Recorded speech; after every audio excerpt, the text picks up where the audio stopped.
সে দেখো চন্ডালিনী সাবরী,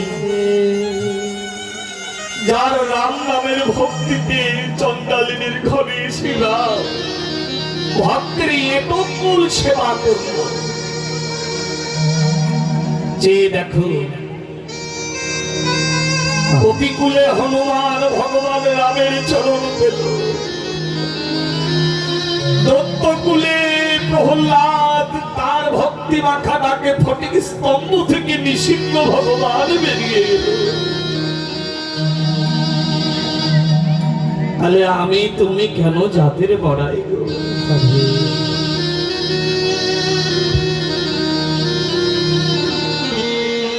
জাতির বড়াইটা ছেড়ে দাও। প্রথম করছি আমরা জাত অহংকার, মহাপ্রভু বলছে ছেড়ে দাও যদি গৌর কৃপা কৃষ্ণ কৃপা। আমাদের দেহে 4 প্রকার অহংকার আছে, খুব মনোযোগ হয়ে শোনো মা।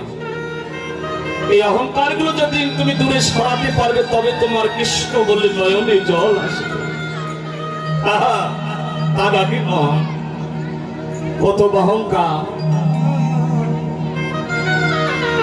আমরা জাত অহংকার করি। মহাপ্রভু এই জাতির অহংকারটাকে দূরীভূত করবার জন্য এলো। জাত অহংকার, কেউ বলে আমি ব্রাহ্মণ, কেউ বলে আমি কুন্ড, আমি সাহা, আমি মুখার্জি, আমি ব্যানার্জি, আমি চট্টোপাধ্যায়।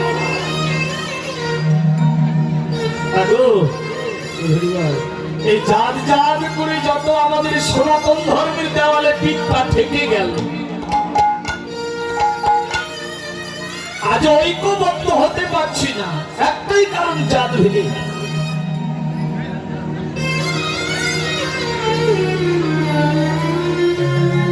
আপনি চেয়ে দেখুন তো বড় বড় মনীষীগণ, দেখুন তো ভগবান কৃষ্ণ তার সামনে পেছনে কোনো টাইটেল লাগিয়েছিল? তিনি যে ঘোষকুলে জন্ম নিয়েছিলেন, ভগবান রামচন্দ্র যিনি সূর্য বংশ জন্ম নিয়েছিলেন, তিনি কি কোনো টাইটেল লাগিয়েছিলেন? যে দেখুন তো রামকৃষ্ণ পরমহংস, তিনি কোনো টাইটেল লাগিয়েছিলেন? স্বামী বিবেকানন্দ কোনো টাইটেল লাগান। শুধু আমরা জাত অহংকার করে যাচ্ছি। আচ্ছা বলুন তো, জন্মের আগে তুমি কি জাত ছিলে? জন্মের আগে যে তুমি কি জাত ছিলে? আবার যেদিন মারা যাবে সেদিন শ্মশানে যেদিন তোমার চিতার আগুনে তুলে দেবে,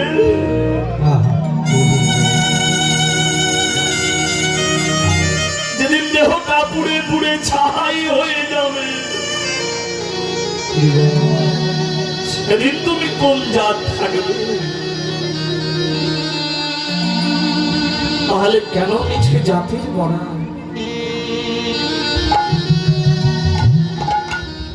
চেয়ে দেখো মুচিকুলে রুহিদাস ভগবানের চরণ পেল, যার সেবার করে স্বর্গে ঘন্টা বাজল, যার চরণ পাবে বলে অপর বাহিনী মা গঙ্গা নোংরা জলে চামড়া ভেজানো জলে ডুবে রইল। সে দেখো চন্ডালিনী সাবরী, যার রাম নামের ভক্তিতে চন্ডালিনীর ঘরে ছিলাম, ভক্তের এতকুল সেবা করব। যে দেখো কপিকুলে হনুমান ভগবান রামের চরণ পেল, দত্তকুলে প্রহ্লাদ তার ভক্তি মাখা ডাকে ফটিক স্তম্ভ থেকে নিষিদ্ধ ভগবান বেরিয়ে এল। তাহলে আমি তুমি কেন জাতির বড়াই গো?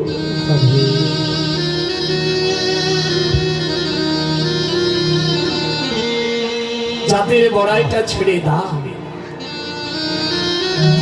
প্রথম করছি আমরা জাত অহংকার, মহাপ্রভু বলছে ছেড়ে দাও যদি গৌর কৃপা কৃষ্ণ কৃপা লাভ করতে চাও।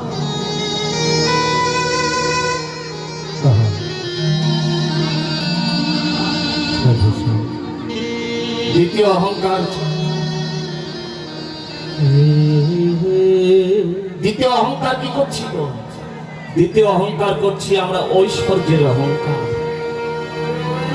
এই জগতে টাকা পয়সা জমি জায়গার অহংকার করছি। হ্যাঁ গো, সঙ্গে করে কিছু নিয়ে এসেছিলে? যেদিন মারা যাবে সেদিন সঙ্গে করে কিছু নিয়ে যাবে? ও মা, যে সোনা দানাটা পড়ে আছো, যদি একটা হাতে আংটিও থাকে, বলে এত দামি মূল্যবান আংটি সঙ্গে দেওয়া যাবে না। আর বলে কি, বাবা কিংবা মা বেঁচে থাকতে তো এটা ভালোবাসছিল, এই বিছানায় খাটে থাকতে ভালোবাসে, এটা দিয়ে দিই। কিন্তু সোনা বলে ওটা মূল্যবান, ওটা দেবে। কলির জীব স্বার্থভাবী, স্বার্থ যেখানে আমরা সেখানে।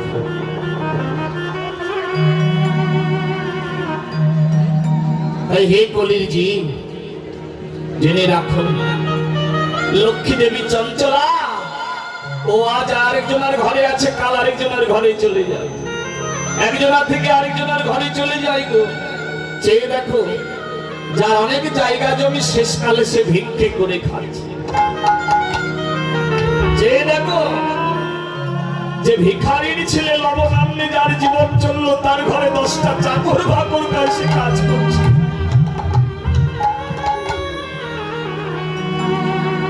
এই জগতে আমরা বিছি বিছি ধন সম্পত্তির লড়াই করে যাই, বড়াই করে যাই। শেষের দিনে ভালো থাকবো বলে টাকা ব্যাংক ব্যালেন্স করে যাচ্ছে,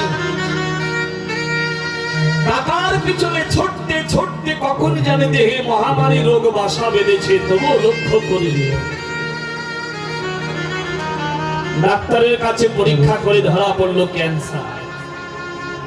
কত টাকা ঢালবে? টাকা ঢেলেও আর কুল হবে না, টাকা ঢেলে কুল হবে না। ভালোবাসা কতদিন? যতদিন হাড় ভাঙা খাটুনি খাটতে পারবে, ভালোবাসা টাকা পয়সা দিতে পারবে, ততদিন সংসার ভালোবাসবে। যেদিন দেহটা জরাজীর্ণ হয়ে যাবে, যেদিন আর অর্থ অর্জন করতে পারবে না, আর ভাঙা খাটুনি খাটতে পারবে না, দিনে দিনে সংসারে তুমি জঞ্জাল হয়ে যাবে। তাই হে কলির জীব, ঐশ্বর্য ধন সম্পত্তির অহংকারটা ছেড়ে দাও। 3 নাম্বার কিসের অহংকার করি? 3 নাম্বার অহংকার করি আমরা রূপের অহংকার। কেউ একটু ভক্ত হয়ে ভক্তির অহংকার করে। শুনে রাখো, যারা আয়নাতে সবসময় মুখটা দেখে দেখে রাখছে, যারা রূপ চর্চা নিয়ে ব্যস্ত আছে, দেহটাকে কোনোদিন ভগবান ভগবান সেবায় গুরু বৈষ্ণবের সেবায় লাগালে না।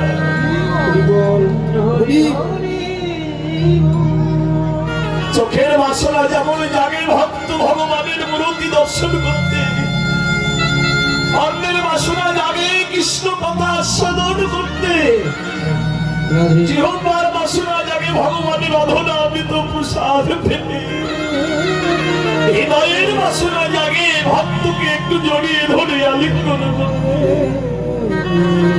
হস্তের বাসনা জাগে রাধা মাধব গুরু বৈষ্ণবের সেবা করতে, চরণের বাসনা জাগে কত তীর্থস্থানে ভক্ত ধামে যেতে।